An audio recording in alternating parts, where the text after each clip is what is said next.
vicarious trauma. I'm Stephanie from WorkSafe Tasmania.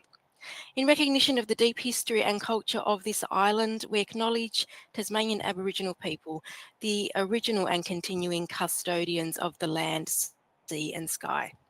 We acknowledge and pay our respects to all Tasmanian Aboriginal people, all of whom have survived invasion and dispossession and continue to maintain their identity, culture and Aboriginal rights. Please take a moment to read the following slide about information received today. Please note as well that today's webinar, as a trigger warning to attendees who are sitting in this session, that the webinar will contain discussion around suicide, trauma and mental health, and please feel free at any point in the webinar to remove yourself as well.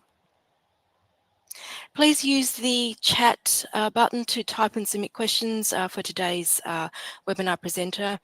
Those questions will be answered at the end of the presentation. Today's webinar is also being recorded.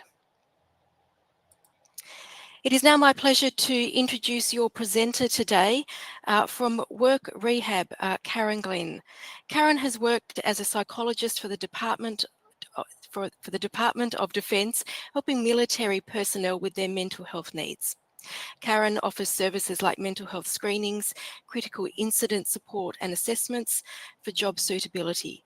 Karen is also a skilled trainer, teaching topics such as suicide awareness, stress management and health and wellbeing. With nearly 10 years of experience in vocational rehabilitation, Karen excels in handling complex cases, helping individuals adjust to injuries, offering career counselling and conducting vocational assessments. Karen's strong interpersonal skills allow her to effectively support the families of both active and former Defence members, and we welcome Karen today. Thank you for that wonderful introduction. Good morning, everyone. Thank you for your time today. We have quite a bit of material to get through, so let's get started. As Stephanie just mentioned, the content of today's presentation, given the nature of information that we are focusing on, may be distressing or triggering for some individuals. And of course, if this is the case, please be comfortable to take time out.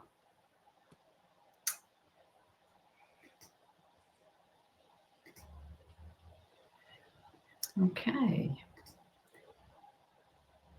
So today, in the first part of this presentation, we're going to cover an introduction and awareness, that is, understanding what vicarious trauma is and the signs and the symptoms. Then we're going to look at compassion fatigue, impacts of exposure to distressing events, and burnout. We're also going to talk about conducting a suicide risk assessment together with analysing and identifying the risk factors and protective factors and self-assessment. We'll then take a break from the material in this presentation and engage in a relaxing 5-minute breathing exercise to help reset our mind and body. This will then lead nicely into the second part of the presentation, where we will look at coping mechanisms such as mindfulness and self-care practices, healthy boundaries, well-being and stress reduction techniques. We'll then talk about building resilience through the help of training, ongoing professional development and peer support. We'll also touch on the matter of cultural loading. So there's a quote on this slide that says, "As human beings, we belong to an extremely resilient species, but traumatic experiences do leave traces, whether on a large scale or close to home. They also leave traces on our minds and emotions, on our capacity for joy and intimacy, and even on our biology and our immune systems."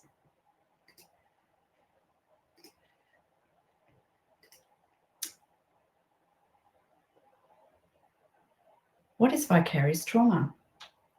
It is the emotional and psychological and physiological distress experienced by individuals who are indirectly exposed to the trauma of others.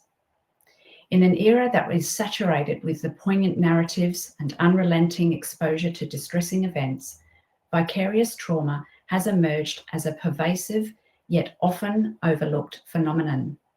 While not directly experiencing traumatic incidents, individuals can suffer profound psychological repercussions through their indirect exposure to others' trauma.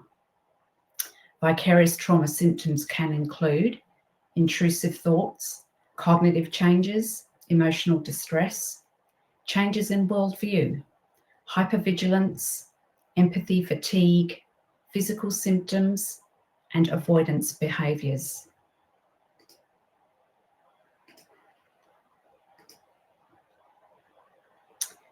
Sources of vicarious trauma can, of course, include such things like media, professional work contexts, or even our personal relationships.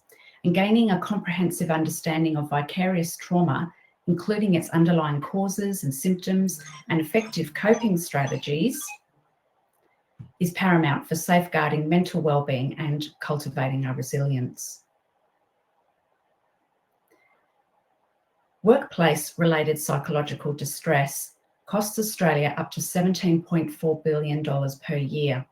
Current estimates indicate that at least $292,770 is spent per mental health-related workers' compensation case. So according to the white paper titled Vicarious Trauma in the Workplace, a silent hazard on the rise, amongst the causes of poor psychosocial outcomes in Australian workplaces, exposure to trauma is among the leading cause of work-related mental ill health. 38% of Australians recorded high levels of psychological distress, which includes being impacted by indirect exposure to trauma. Such exposure can be from a single event or repeated exposure, and it can impact us both psychologically and behaviourally. Any profession that is subject to indirect accounts of trauma that is being exposed to things like written material, hearing information spoken verbally, and seeing visual material is at greater risk of developing signs and symptoms associated with vicarious trauma. This can include health professionals, emergency services, hairdressers, legal professionals, customer service representatives, human resource personnel, teachers, care providers, both in the aged community and childcare community, individuals working in media, and so forth. Desensitisation. This may allow for disengagement from the trauma experienced by the other individual. However, without the appropriate self-care and management, this can manifest in other ways. That is how we behave with others. It affects our overall resilience, self-hygiene, grooming, and continued participation and interest in activities of daily living.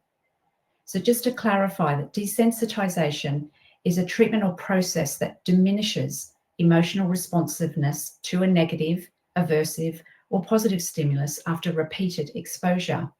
So there is desensitisation therapy available to assist individuals who, for example, suffer from serious anxiety. Oops, went too quick there. So what are we looking for when we consider the signs and symptoms associated with vicarious trauma? These can be broken down into 4 different areas and include, but are not limited to, the items listed here. So for some, vicarious trauma may manifest in a way that meets the diagnostic criteria for post-traumatic stress disorder.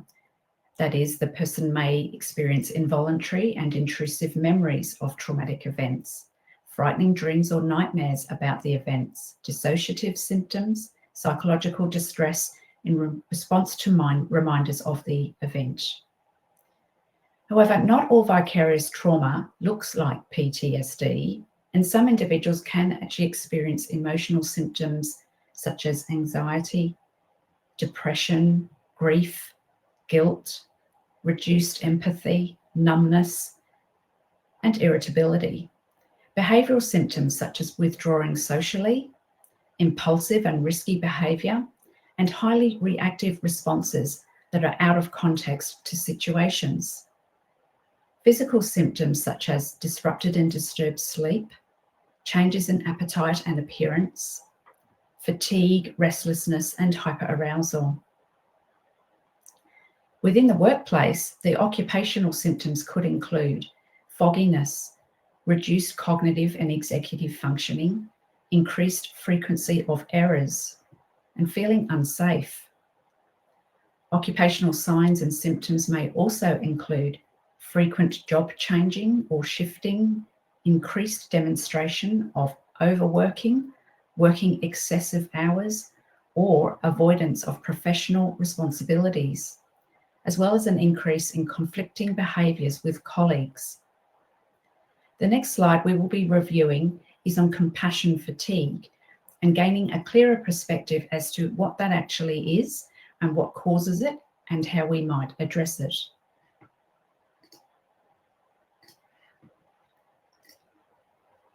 So compassion fatigue and vicarious trauma are two related but distinct concepts that affect supportive professionals who work with people who have experienced trauma.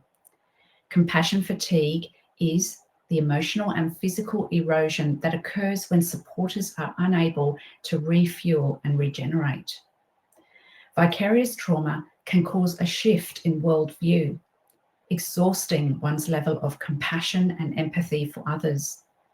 That occurs when supporters are repeatedly exposed to traumatic material.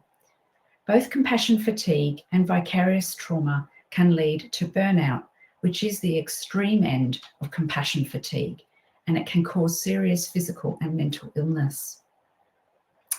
Exacerbating factors can include prolonged exposure without breaks and self-care, traumatic recollections that trigger symptoms for the worker, events that occur in life that disrupt self-care capabilities. Why then do we continue to engage in compassionate behaviours when we are starting to fatigue? It is possible to experience compassion satisfaction at the same time, that is, receiving positivity from helping others, which reinforces our behaviour until the fatigue outweighs the satisfaction. Opportunities to disengage could be limited. Disengaging is about distancing oneself from the individual's suffering and focusing on self-care. A sense of achievement can result from being able to put in place appropriate boundaries, setting realistic goals, and acknowledging the wins and the gains. So if we don't manage ourselves well, symptoms that can be experienced may include the diminished ability or interest to care for others, preoccupation with people that you're helping, mental and/or physical exhaustion, anger and irritability, anxiety or depression, intrusive thoughts, sleep issues, becoming easily startled, experiencing hopelessness about the helping work that you're doing, experiencing flashbacks, being hypervigilant, avoiding certain activities and situations or the type of people that you're helping, feeling like a failure as a helper, reduced productivity, emotional numbness, and having trouble separating your personal and your professional life. The individual might experience a decreased capacity to experience sympathy and empathy, and also engage in dysfunctional coping behaviours such as misusing alcohol or drugs. The worker might take more time off work. They may experience reduced decision-making abilities, become feeling disconnected, and also having a decreased satisfaction or enjoyment with their work. So in summary, compassion fatigue, also known as secondary traumatic stress, can occur quickly and results from when we are unable to support or resolve an individual's distress. In turn, this can contribute to compassion fatigue and burnout, which tends to arise quite gradually through the chronic stress, mental, emotional, and physical fatigue.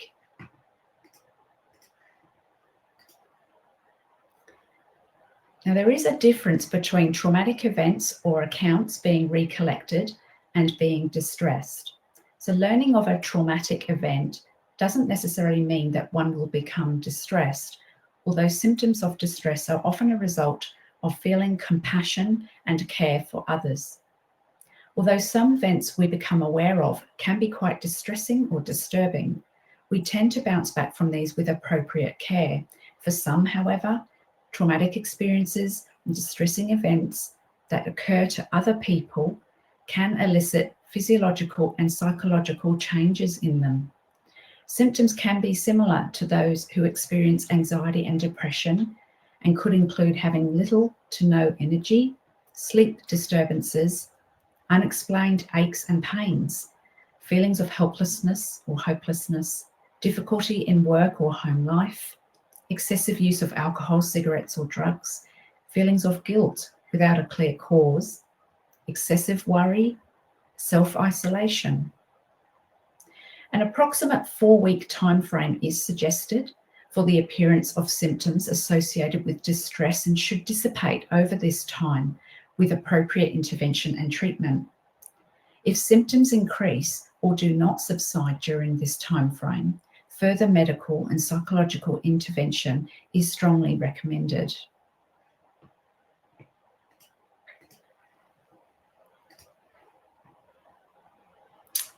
It is important as part of this presentation to highlight the difference between vicarious trauma and burnout.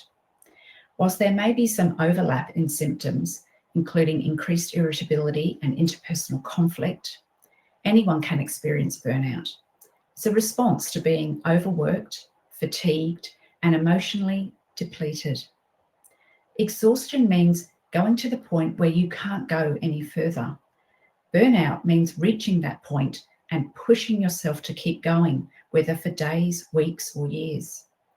Vicarious trauma is, as defined by the American Counselling Association, the emotional residue of exposure to traumatic stories and experiences of others through work, witnessing fear, pain, and terror that others have experienced, and a preoccupation with horrific stories that are told to the professional. So symptoms to watch out for in relation to burnout can include emotional exhaustion and reduced empathy, decreased sense of achievement, restricted motivation to undertake self-care, long-term accumulation of high emotional demands and pressures, situational stresses. It may be slow in onset compared to vicarious trauma.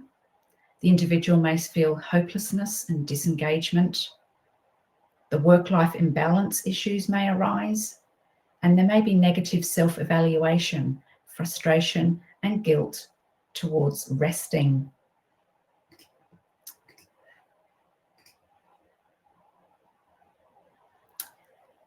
So undertaking a risk assessment. So this is referring to risk of self-harm and suicidal ideation.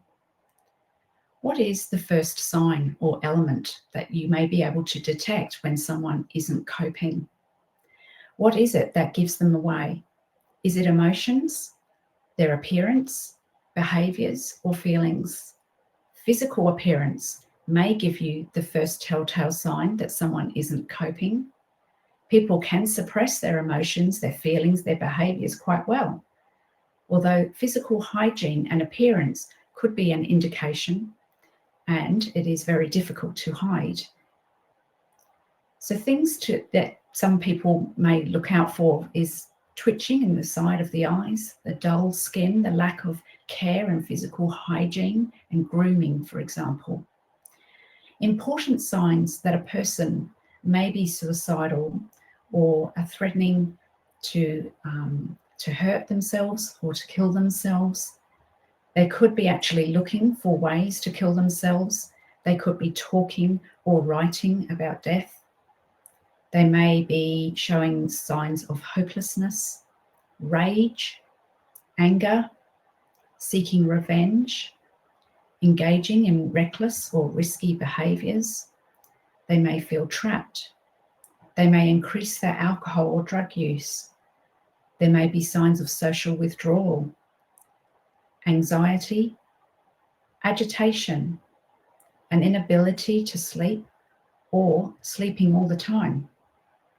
They could start to offload treasured items, sorting out personal affairs. There could be dramatic changes in mood, including a sudden improvement in mood following an episode of depression. They may feel they have no reason for living and no sense of purpose in life. People may show one or many of these signs, and some may show none of these signs. Undertaking a risk assessment for suicide ideation and self-harm involves assessing whether someone is low, medium, or high risk. If you are concerned that the person may be at risk of suicide, you need to approach them and have a conversation about your concerns. 3 stages or steps to take are: step 1, prepare yourself to approach the person and act promptly. It is important to genuinely want to help. If you feel unable to ask the person about suicidal thoughts, find someone else who can. Step 2, approach the person and tell the person your concerns about them, describing behaviours that have caused you to be concerned about suicide. Commence a conversation, for example, "I'm really worried about you because of," or "I wanted to check in with you because," or "I've noticed you have been something lately." The person may not want to talk with you.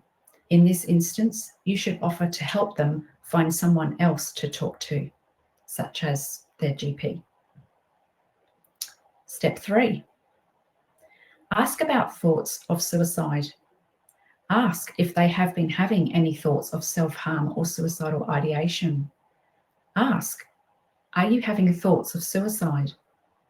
Or are you thinking about killing yourself? It can be scary and confronting when asking this, especially if you're worried that it might push them further. However, it is important to do so that you can correctly ascertain how much risk they are at. It is common to feel panic or shock when someone discloses thoughts of suicide. However, remember to avoid expressing negative reactions and instead express empathy for the suicidal person without expressing judgment. Do your best to appear calm and confident, as this may have a reassuring effect for the suicidal person. If the individual does not have any plans or set timeframes, it is still important to have regular check-ins and offer supportive services. If the individual does have a plan, for example, if they speak about that they're going to overdose and how they're going to do that, with the specific details and the course of the action. For example, they may say, "This afternoon when I get home from work, I'm going to take." Let them know that you will call emergency services and then do so.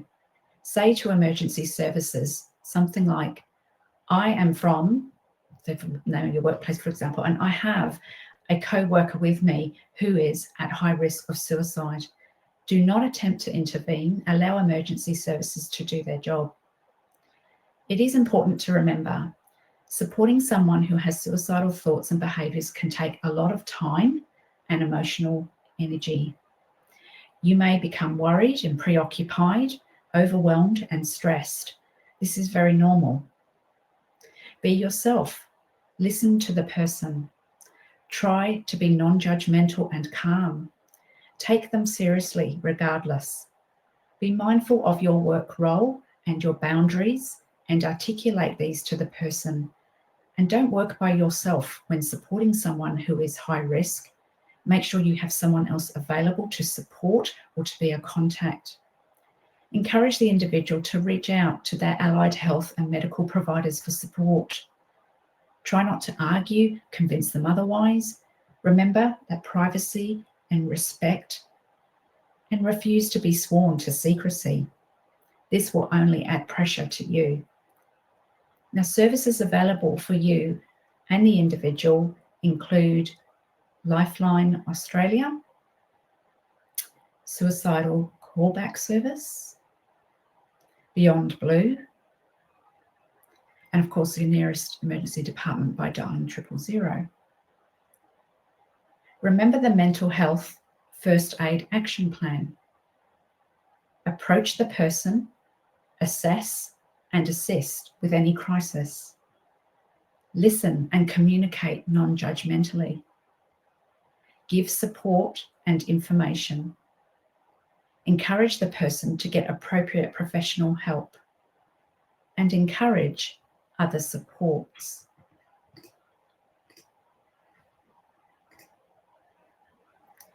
Those who have personal trauma history are more likely to experience post-traumatic stress disorder symptoms or develop PTSD in response to vicarious trauma compared to those who do not have pre-existing trauma history.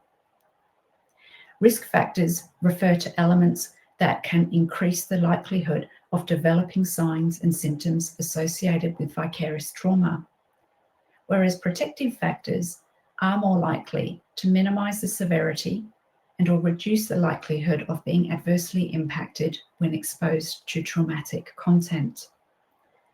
Risk factors can include limited or inadequate access to professional support, personal history of traumatization, exposure to trauma-related content, minimal and or limited experience, avoidant coping or personality styles, social isolation, unrealistic expectations and difficulty setting boundaries, challenging work conditions, and competing life demands. Protective factors can include acknowledging emergence of symptoms, proactive access to support, self-care routine, collective or group accountability, nurturing relationships and connections, healthy boundaries and expectations, self-soothing activities, having mentors, supervisors, and adequate resources, planning your workloads, and separating work and life demands. So being aware of these factors enables an individual and or an organisation to better establish relevant and appropriate prevention and or minimisation strategies, as well as implement necessary structures to improve psychological safety at work. So this includes the first part of this presentation, and we're now going to take a few minutes just to participate in a relaxation breathing exercise to have a small breakaway from this heavy and emotional content that we have just covered. It is fine if you don't want to participate in this, but I think it's a good example to demonstrate a breathing exercise, and it's available free through an app that I'm about to talk to you about.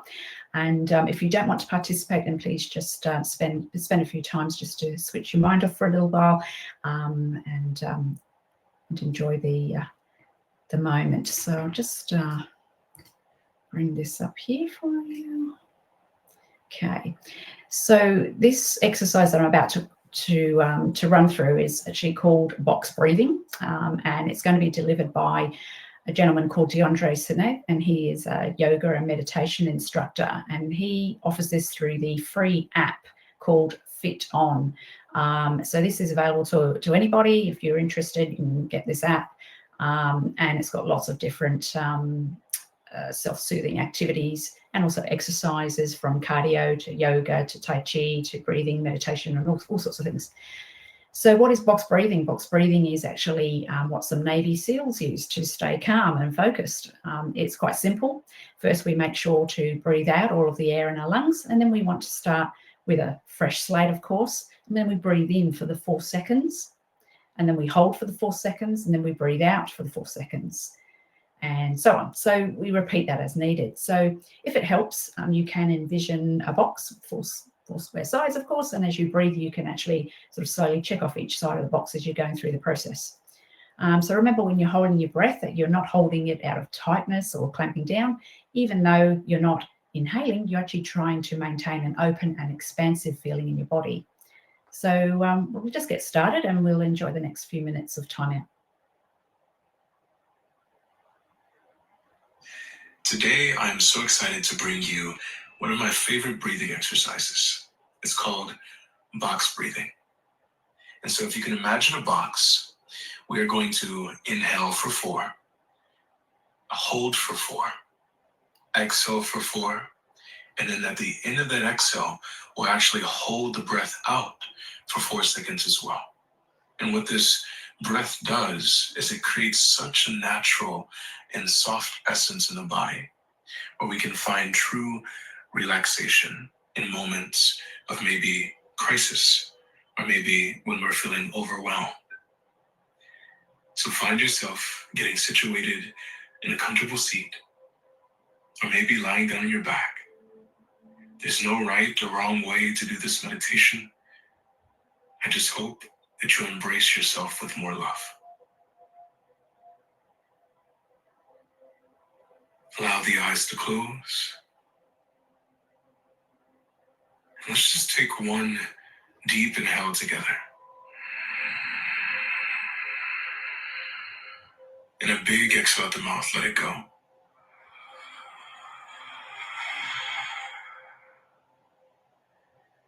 We'll now start. Inhale for 4, 3, 2, 1, hold. Exhale for 4, 3, 2, 1. Now hold the breath out. 4, 3, 2, 1. Inhale for 4, 3, 2, 1. Hold. Exhale for 4, 3, 2, 1. Hold out. Inhale for 4, 3, 2, 1. Hold. Exhale for 4, 3, 2, 1. Hold out. Inhale for 4, 3, 2, 1. Hold.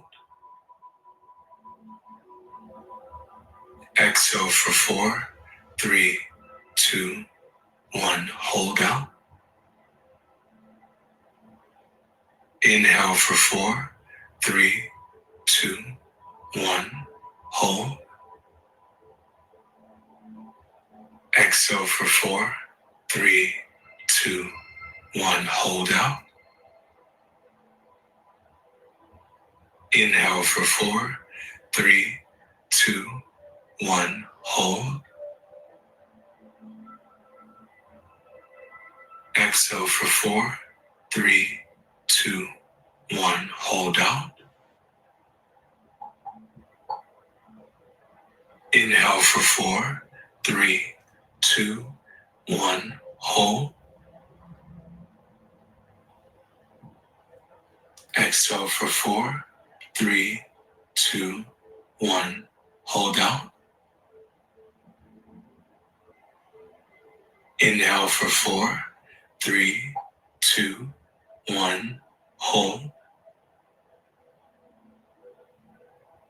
Exhale for 4, 3, 2, 1. Hold out. And take a deep, slow inhale through the nose as much as you can bring in. Hold it at the top. And notice if you put it in your chest or if you put it in your belly. And then open the mouth with a big sigh.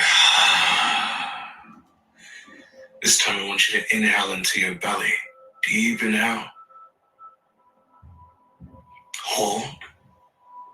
Now see if you can take in a little bit more air into your chest. And then a big sigh.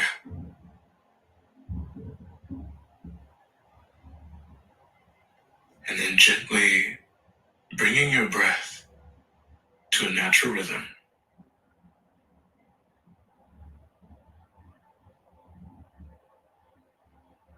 Being human is one of the hardest things we'll ever have to do. But it is also one of the most beautiful things, if not the most beautiful thing. If you're ever overwhelmed, come back to your breath. And it's something that we always have. It's something that we can always carry anywhere with us.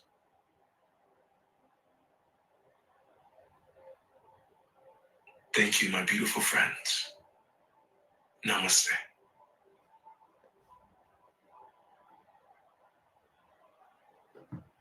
Okay.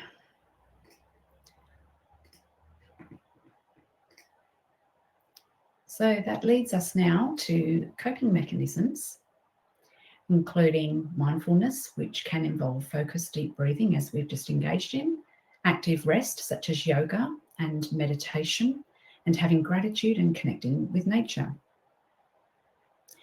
Reframing challenges and adversity as a collective problem can also help, as well as undertaking tactical pauses as a team or group.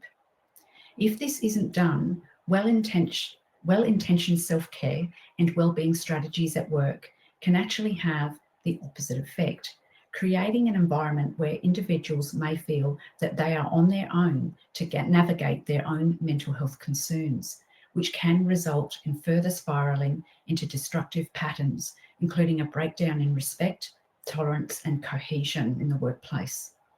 So promotion of self-sufficiency and independence needs to be tempered to avoid an increase in loneliness and disconnect, or becoming isolated or overwhelmed. A study about adventure racing teams found that when teams framed setbacks, for example, illness, injury, technical breakdowns, as belonging to the whole team, even when only some members were affected, they increased their communication and drew closer together physically and socially. Most importantly, they acknowledged and helped one another process the emotional fallout from adversity. In doing so, they distributed the strain across members so that no one person became overwhelmed or isolated. By maintaining and even strengthening their connections, they also improved their function as a group. They were able to work together to address the adversity, often by combining their physical and intellectual resources in novel ways, or by reframing their strategy to better leverage their current capabilities. For example, when one biker careened off the side of a mountain, his teammates found him hanging from a tree with his bike dangling below.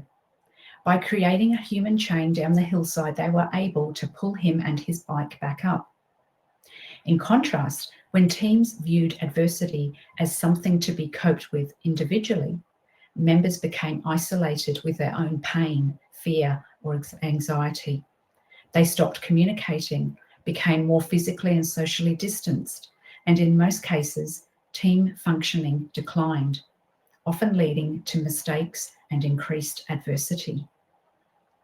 It's important to take time to have discussions with purpose, checking in with each other, listening to how others are impacted, showing compassion, active listening to others and validating their experiences with the work, sharing experiences, understanding our own and other strengths and development areas, normalizing how each team member feels rather than carrying the burden alone, helps to process the emotions associated with survival, which can be soothing and creates a pace for reflection and recognition.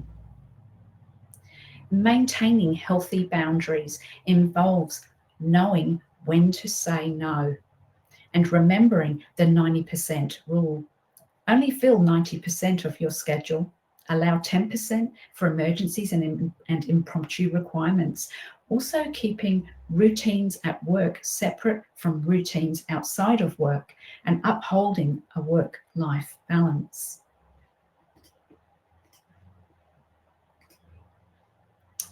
This slide outlines various wellbeing and self-care approaches. Some points are self-explanatory. The first point relates to connection and inclusivity, which is referring to when a person feels they have aligned values and purpose with others. They experience authentic, positive social interactions. They receive reward, recognition, and feedback and a sense of empowerment. The second point is about diet and exercise, that is eating and drinking in moderation, consuming an appropriate and nutritious diet, and keeping hydrated with water, and engaging in regular daily exercise of at least 30 minutes per day. The third point covers rest and leisure, including the 7 types of rest we need to actually feel recharged, which includes physical rest, mental rest, emotional rest, sensory rest, creative rest, social rest, and spiritual rest. Ensuring to engage in leisure activities outside of work that we enjoy, and perhaps utilising some useful apps such as Smiling Minds, Headgear, Soothing Pod, and Fit On, which we just used before for the breathing exercise. These include a variety of exercise lessons. They offer yoga, Pilates, meditation, breathing, and even some healthy recipes. Professional support is also another consideration if symptoms are severe or long-lasting. Reaching out to external professional healthcare practitioners via your GP or utilising an employee assistance program could be a good place to start. In terms of education and training associated with work, keep on top of the latest developments in your profession and ensure to have goals to work towards. Limit your time on social media platforms and set boundaries on this. Review how much time you're spending on them and what benefits are they giving you. Are you just mindlessly scrolling and wasting away the hours of your day? Is this a productive use of your time? Do you need to see the news? If material or information is distressing or depressing, switch it off. Are you being mentally overstimulated by overexposing yourself to too much material in one day? Are you having trouble switching off at the end of the day? Is it difficult to get to sleep? And how restful is your sleep? Consider having no screen time for the final hour before retiring to bed. No computers, no tablets, no phones. Unwind and relax before bed. Know the warning signs that things are getting too much and understand your own limitations and triggers. Set healthy boundaries for yourself and encourage others to also do so. Show gratitude, respect, and empathy towards others and engage in active listening. Acknowledge the other person's concerns and their difficulties. Incorporate routine and structure at work with intermittent breaks, structured work hours, and learn efficient time management skills. And if possible, offer flexibility to meet individuals' needs.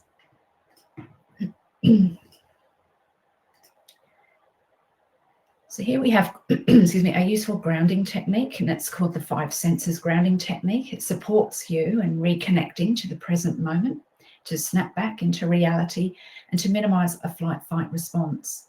It's very commonly utilized with individuals that have pre-existing traumatic history. It's also a tool that's developed in therapeutic approaches, including mindfulness and dialectical behavior therapy. So here what it's asking you to do is to note 5 things that you can see, 4 things that you can feel, 3 things that you can hear, 2 things that you can smell, and 1 thing that you can taste.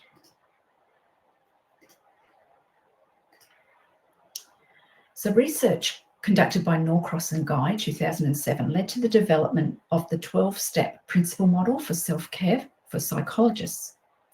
So these research results, created by diverse methodologies and investigations, have also been identified as suitable for anyone, not just professionals in psychotherapy. So Walt, 2011, reviewed research on the effects of what he calls therapeutic lifestyle changes, or TLCs. And this includes exercise, nutrition and diet, relationships, recreation, relaxation and stress management, religious or spiritual involvement, spending time in nature, and service to others. And what was noticed was that these factors combined could reduce anxiety and depression, improve cognitive functioning, social skills, emotional regulation, empathy, and reduce physical health risks. So building resilience. Resilience is a pattern of behaviours and responses that can be learnt by anyone. It is not a trait or aspect of your personality, and you can always build upon your levels of resilience. It is your capacity to bounce back in the face of adversity, to reset and adapt. Human beings are more likely to overestimate the likelihood of something going wrong and underestimate their ability to cope. But early intervention methods could include placing parameters on content exposure or viewing, reminding yourself of the purpose and motivations behind the work or the behaviours that you are engaging in, preparing yourself, liaise with the trusted networks to feel properly equipped, know your triggers and your discomforts, access adequate and supportive resources, training and education, maintain self-care routines, that is physical and mental health, create schedules, routine and structure, and if working from home, keep a separate and specific area away for viewing distressing content.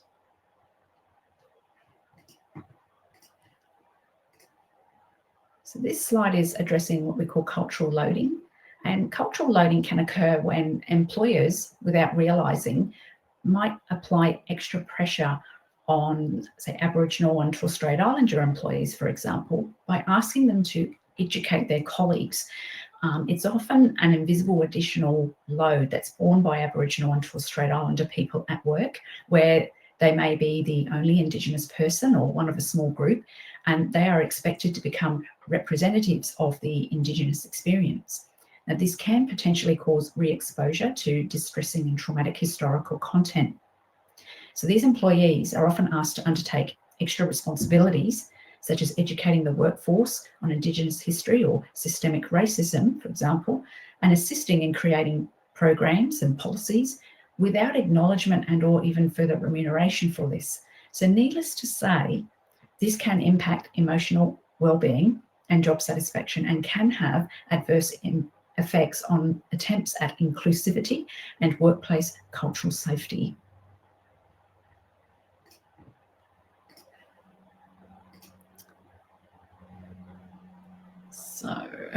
So here we have something about empathy and moderation. So another important coping mechanism is learning how to moderate your empathetic response. So this is recognising what might trigger you or cause you additional distress, preparing your staff or yourself prior to witnessing or dealing with traumatic and or distressing content, and anticipating what you are likely to encounter, how you might handle it. Equally, establish the non-negotiables, set the boundaries, know your limits, understand the limits of your staff. This is something that is taught within therapeutic settings to assist psychologists, for example. So setting limits around the time and physical and mental energy given. Establish your non-negotiables and being comfortable with saying no. Recognizing the triggers for yourself, the triggers for your staff, having self-awareness, engage in the 5 senses grounding technique, as we just previously covered. Focus on self-care at all times. I urge people to focus on mental health self-care just as we focus on our physical self-care, so that we are being proactive rather than reactive. That we are prepared for when adversity arises through any means in our life. So in terms of self-care, there is what's called a PERMA model, which is about that well-being is supported by 5 foundations: positive emotions, engagement, supportive relationships, having meaning and purpose in our life, having achievements or accomplishments. There's also something here that we touch on that's called the 3-to-1 ratio, and this is about practicing gratitude, the 3-to-1 ratio, 3 positive things that we can be grateful for to the 1 negative thing. There's also what we call an oxygen mask scenario, that is attending to self-care before assisting others. And this is what I just mentioned before, being proactive and looking after ourselves first before we assist others. And focusing also on what we can influence. So which is the proactive behaviours and the circles of influence. So essentially, that's a concept that helps individuals focus on the things that they can control or influence and accept the things that they cannot. So you may have heard the saying, when you can't control what's happening, challenge yourself to control the way you respond to what's happening. That's where your power is. So although we may not be able to control the situation, what we can control is our response to it. The circle of concern, on the other hand, is about the wide range of concerns of which we have no control over the outcome. So focusing on what we have control over equals reactive behaviours. I won't go into it too much further, but what we're actually now going to do is we're going to now watch a 12-minute TED Talk video, and it's exploring the idea of compassion and empathy fatigue. And I hope that you enjoy this video. Thank you.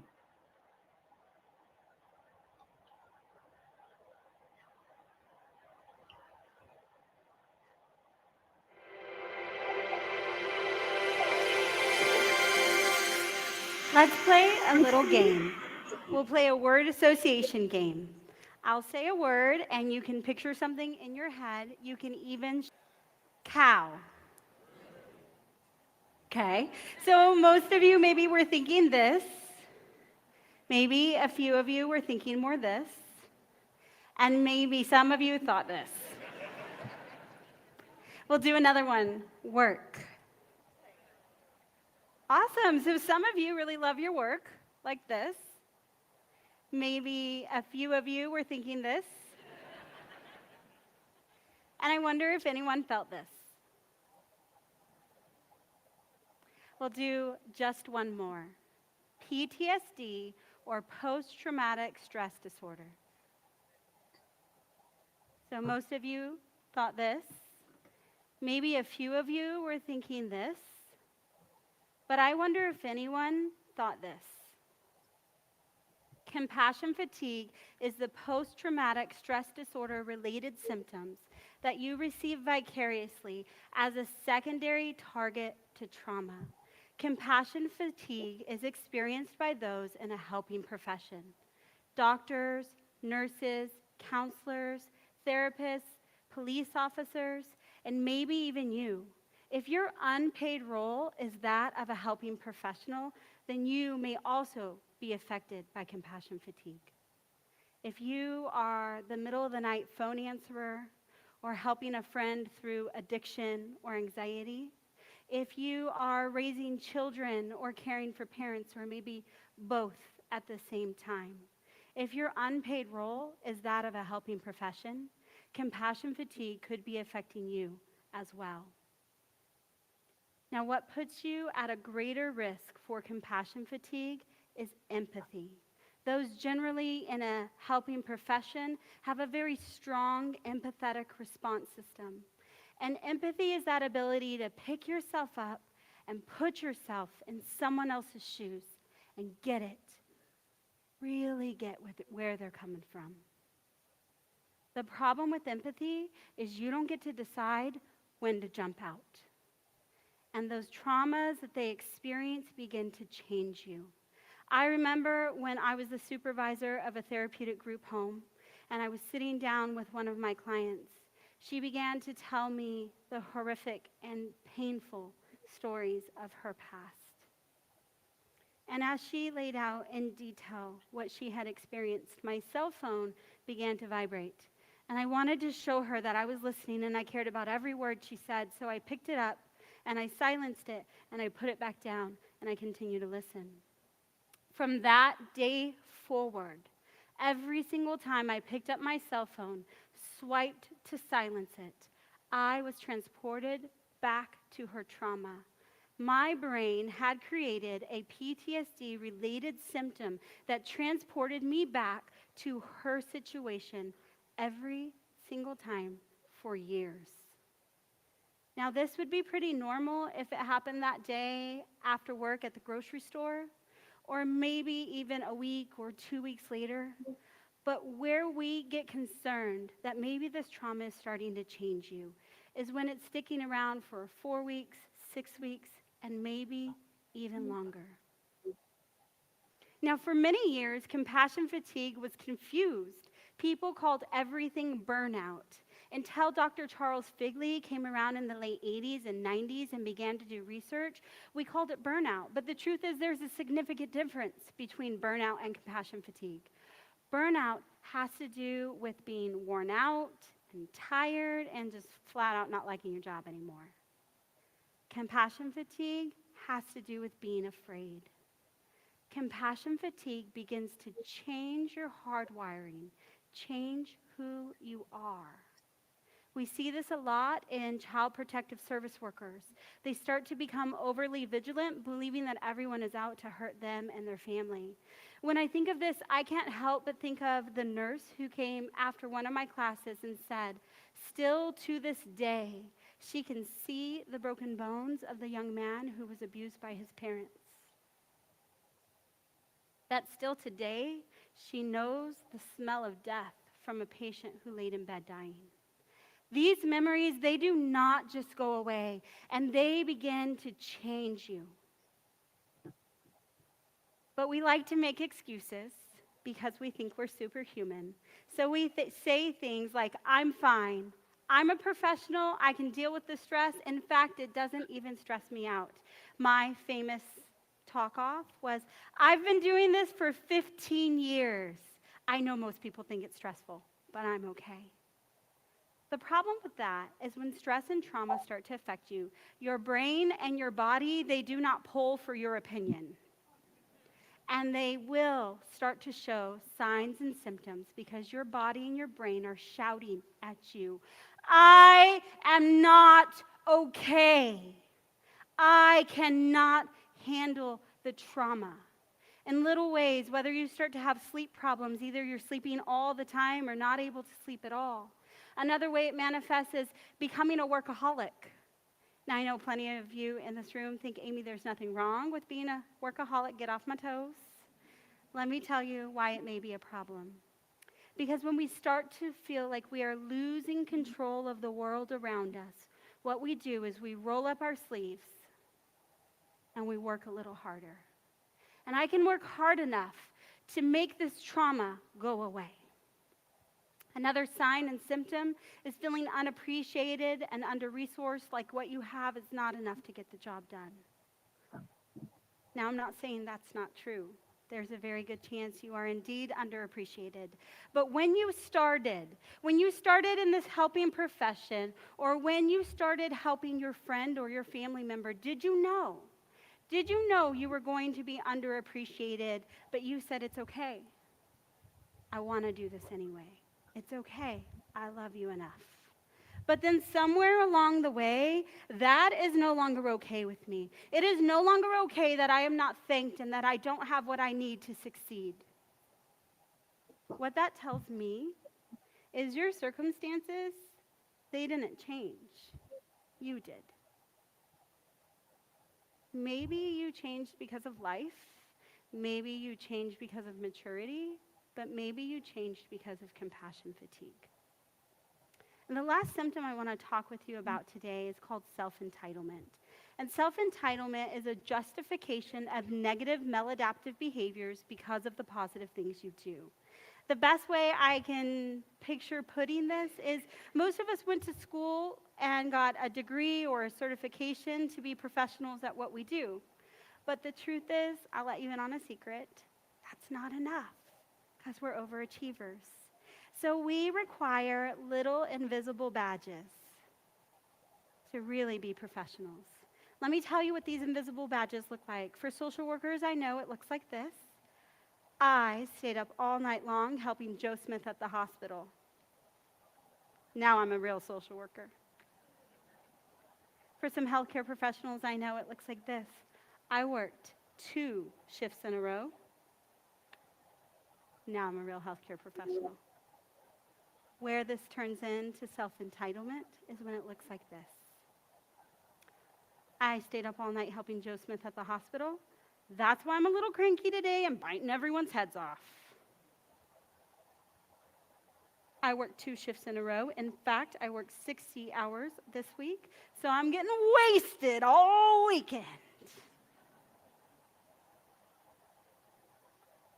We begin to justify the negative behaviors because of the positive things that we do. Now that I have thoroughly depressed you, I want to give you some good news. That compassion fatigue can be identified, arrested, and treated at any time. That you can begin this journey for post-traumatic growth. That you can be better after trauma than you ever were before. And the best way I can think of putting this is when you think of an airplane, you know that the stewardess tells you where those exits are, and then they begin to tell you to please put your mask on you first before assisting other people. Now, every time I travel for vacation with my family, I show the stewardess that I'm listening. I get the cue card out of the backseat pocket and I give eye contact. I'm almost the only person on the plane listening. And I show if the plane went down, I could save the plane. I'm real intense about it. And yet it never fails. Every time they finish, they come over to me and they say, "Excuse me, if there were a change in cabin pressure, what would you do?" And I'm a little offended. I don't know why they asked me that. But you see, that flight attendant, they see something you don't. They see the carry-ons that I travel with. They see this. They do see me, and they see this. You see, that flight attendant knows that no matter how much I listen to her, that I will put their masks on them first before caring for myself. But you see, she also knows that no matter how much of a supermom I believe I am, that I cannot live without oxygen. And yet every single day we do the same thing. I put your mask on you, and your mask on you, and your mask on you. And I don't care for myself. But you see, we can only give what we have. We give out of who we are. And if I don't care for myself, I certainly cannot care for you. So I'm going to ask you to complete a piece of homework for me. And I'm going to ask that you please do this every single day for the rest of your life. I have big expectations. I'm going to ask that you take 10 minutes just for you. 10 minutes to put your mask on you first. 10 minutes to pray or meditate, to exercise or take a walk. But 10 minutes to care for you first. Take 10.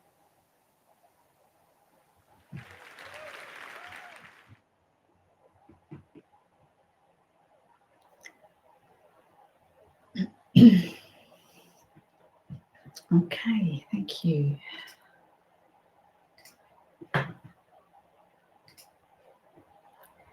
So what can be done at the leadership and organisational level? On this slide, we discuss the steps of creating, assessing, developing and building awareness. Create a safe culture and spaces to voice challenges and concerns. Provide critical incidents debriefing. Assess necessity and suitability of sharing distressing content. Reduce exposure and workload if possible. Develop processes to alert team members to distressing material. Awareness.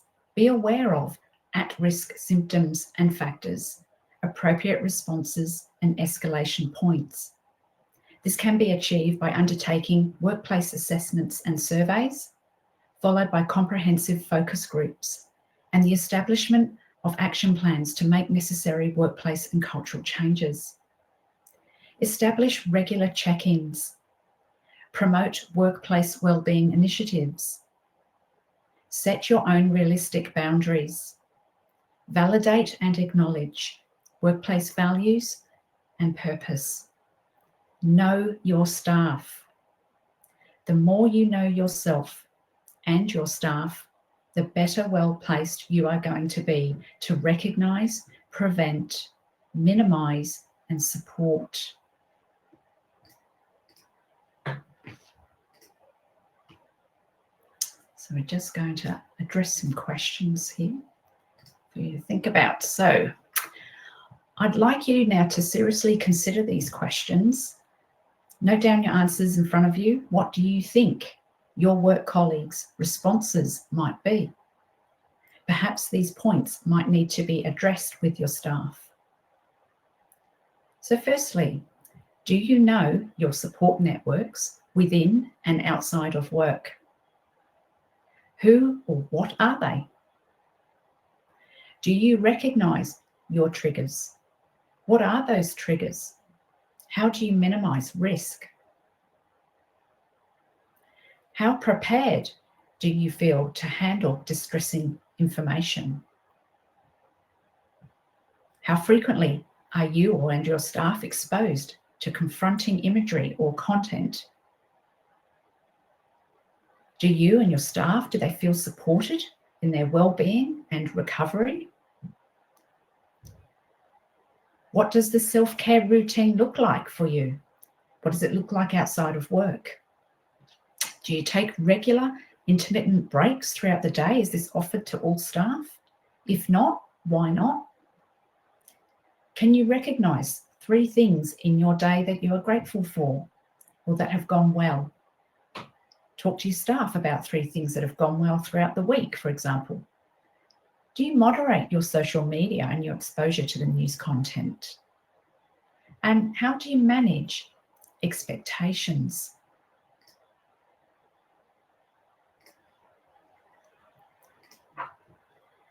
So now it's time to check in with yourself, to spend a moment to reflect on how you are doing. Where do you see yourself today on this 5-point wellbeing scale?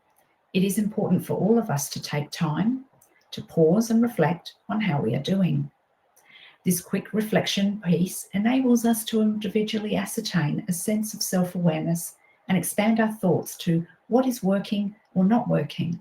What do I need more of or less of today?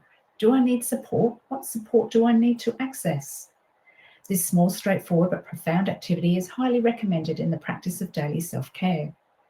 It is important to remember to focus on positive things in our lives and practice gratitude and appreciation for many of the things that serve our basic needs, such as a nutritious meal, a hot shower, or a supportive friend or relative. Being productive and having a sense of purpose in serving others in our community through our jobs, family, volunteering, or simply being a good Samaritan can foster a positive sense of well-being. Ask yourself, what have I done today, this week, or this month to help another person, my employer, my community, my country? What are the 3 things that I am grateful for? How am I contributing positively to making a better world? Do I need to make changes to my daily routine, my habit, my lifestyle, and my self-care?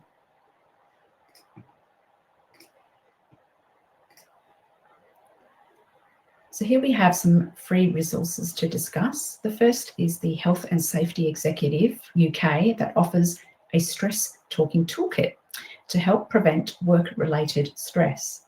This toolkit is designed to help managers talk with workers as part of their overall approach to preventing and managing work-related stress. It helps to start conversations to identify causes of stress and identify possible solutions. There's also People at Work. This is a free and validated Australian psychological resource and risk assessment survey to help create psychologically healthy and safe workplaces.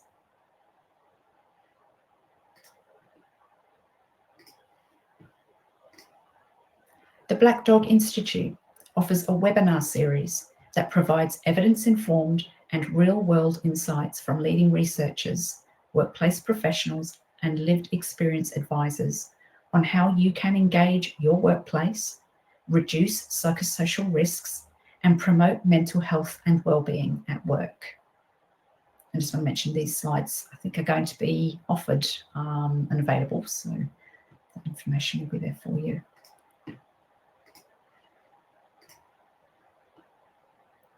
Here's just some references, but there's also some resources here that I mentioned previously before that include Lifeline, Black Dog Institute, Beyond Blue, SANE, 1800-RESPECT, Suicide Callback Service, Men's Line Australia, and the Blue Knot Helpline and Redress Support Service.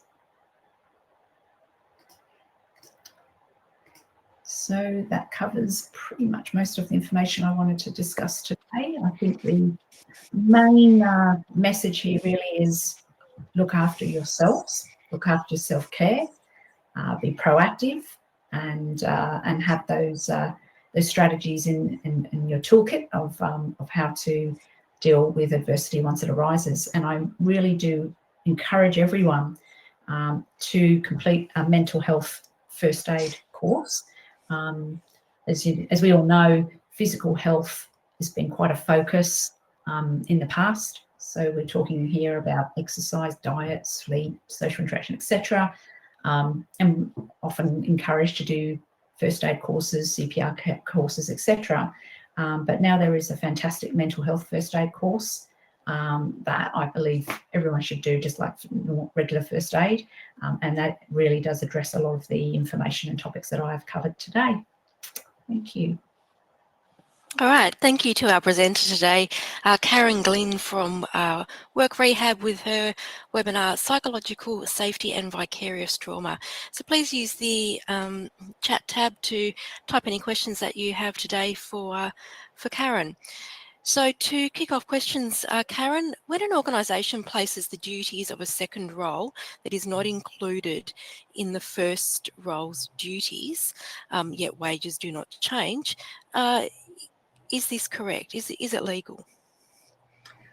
I'm not in a position to answer that question, I'm afraid. That's not in my jurisdiction. Okay.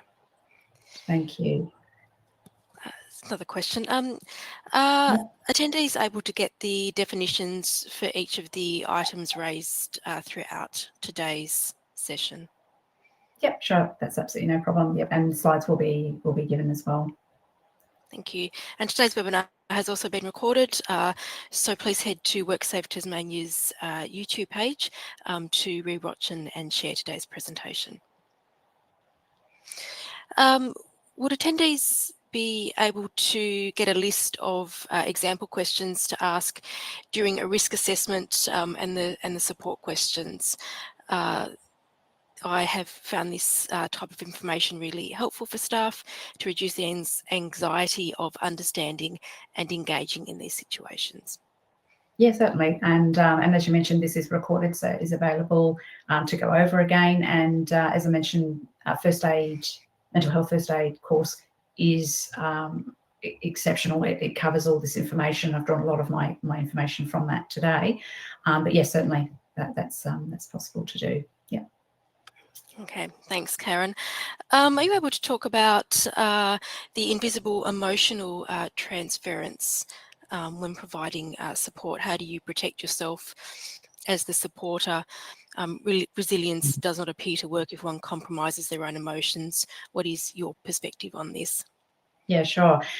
So look, yeah, thanks for that question. And I think the second half of the presentation captured a lot of this, and hopefully that answered that question. But certainly transference can be certainly an issue in people who are in the helping professions. And we're always taught that, as I mentioned in this presentation, you must set boundaries, you must have your own self-care strategies and practice that daily and recognise your boundaries and when enough is enough, and to seek support straight away from another professional. That is absolutely paramount. Go see a GP, go and get a referral to a specialist to help with that if it does become quite serious and an impact and arises through these types of symptoms that we've covered today as well. So yeah, hopefully that second half of that presentation covered that question for you there. Thanks, Karen.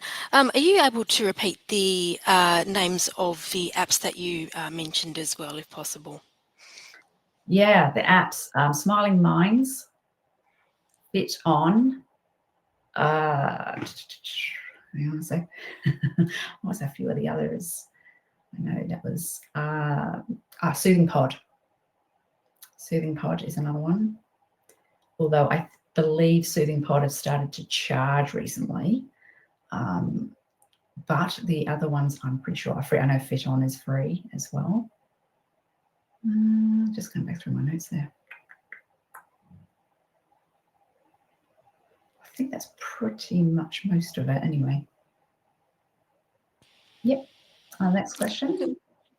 Thanks, Karen. Look, in relation to the cultural load, is this exclusive to Aboriginal and Torres Strait Islanders?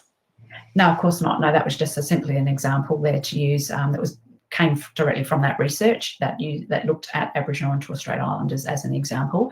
And I thought it was just an interesting piece there because it might not be a factor to consider, right, in terms of across a lot of cultures, and particularly noting what's going on around in the world at the moment.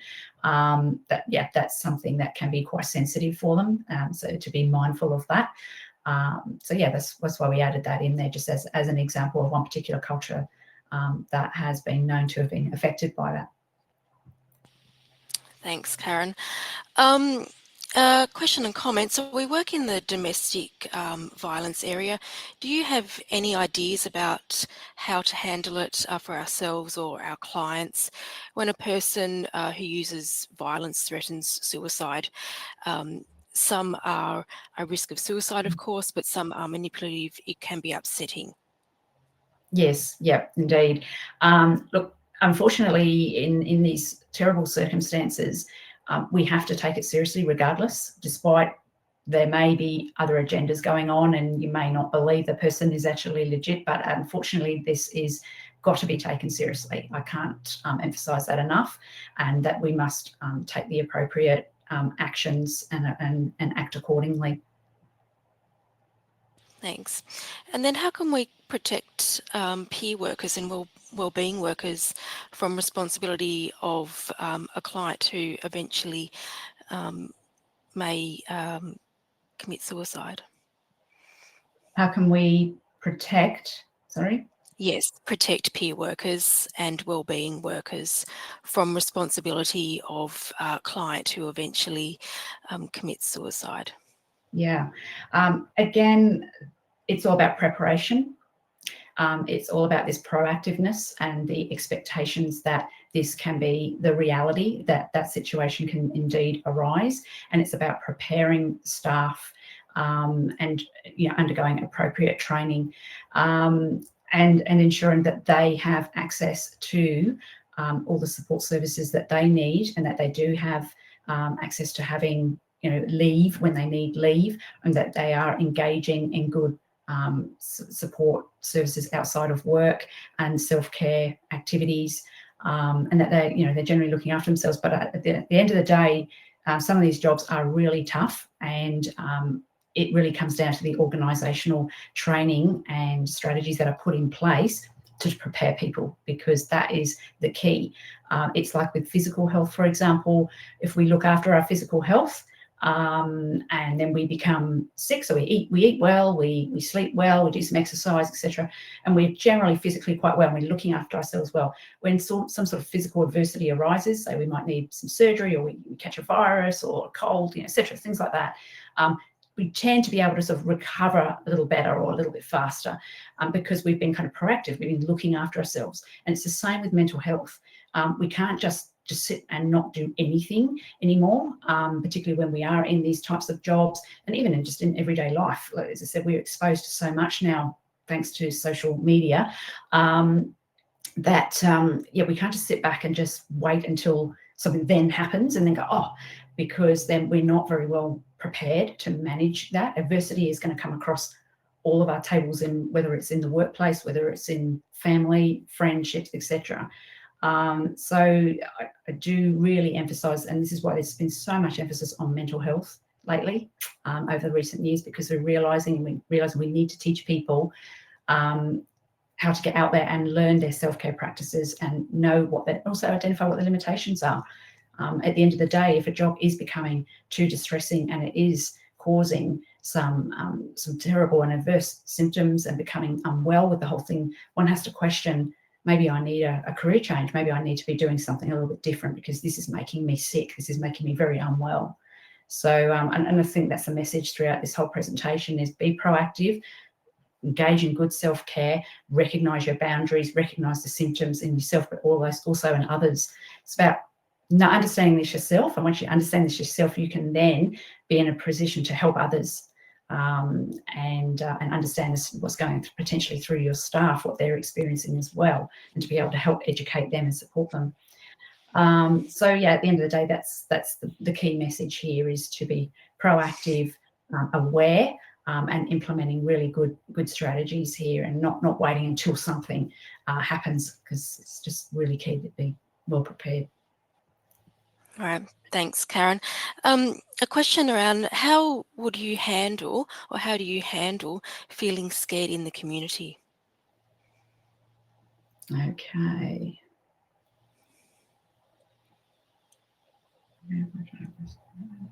Okay, so yeah, just having a look at the question there. Look, if you are scared in the community, personally, I think the key question is why? Why is this actually happening? And to be addressing this with a GP, to explain to the GP what it is that's happening, where it is, particularly if there are specific locations that are increasing your anxiety, and talk to the GP, and the GP will then refer you most likely to a psychologist and or a psychiatrist for further help. I can't really obviously elaborate furthermore because I don't know the instances in the background, but everybody's experiences are very different and caused by different historical events, perhaps.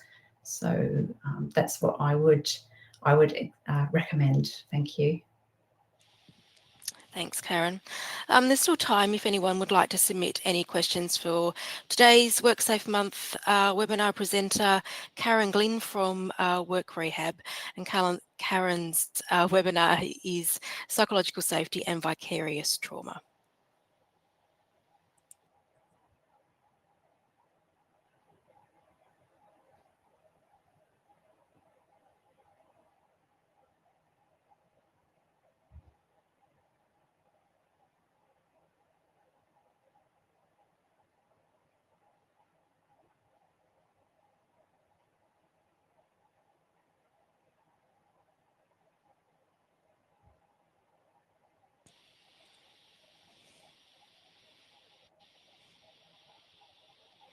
So with no, hold on, question has come through before. Karen, do you recommend that a work health and safety officer should receive suicide prevention training? Yes, I do actually think that is a very good idea. And I just, like I said, I just believe everybody should be doing mental health first aid training. But definitely, yeah, that is a great, depending on what your duties and your responsibilities are in your role, but certainly looking after your staff, if that's a key responsibility of looking after people's health and safety in the workplace, absolutely, ask management if they would pay for to cover for mental health first aid. It's really worthwhile. Like I said, it's so valuable, not just at work, but it's like first aid, right? It's so valuable to have, and mental health first aid is no different. In fact, it's probably even more important right now to do that. So yeah, definitely, I'm a big advocate for that. So yeah, hopefully management might pay for it. It's not that expensive, to be honest, and it can be delivered online, and they send you great resources and a nice big thick manual, mental health first aid manual, a book that you can keep and refer to as well. So it's really good. Thanks, Karen. Is there a particular provider that you would recommend, or providers that you would recommend?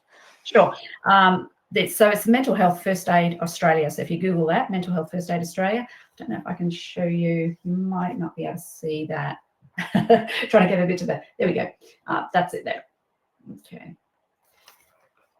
And then you can become an actual accredited, if you do the course like I've done, you actually become an accredited mental health first aider, and you get the actual certificate and all that sort of stuff. So it's very good. Thank you. You're welcome.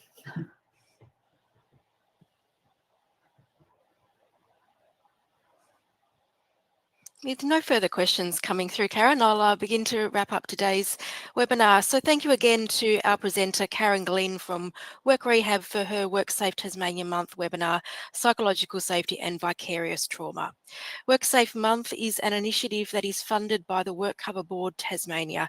Please head to worksafe.tas.gov.au to find out what other webinars and in-person events we are running throughout the month of October. Today's webinar has also been recorded. Please head to WorkSafe Tasmania's YouTube page to review, rewatch and share today's presentation, and also to look at other webinars that we have been presenting throughout WorkSafe Month. Thank you again to our presenter. Thank you for everyone for attending, and please have a safe and healthy rest of the day. Thanks. Thank you.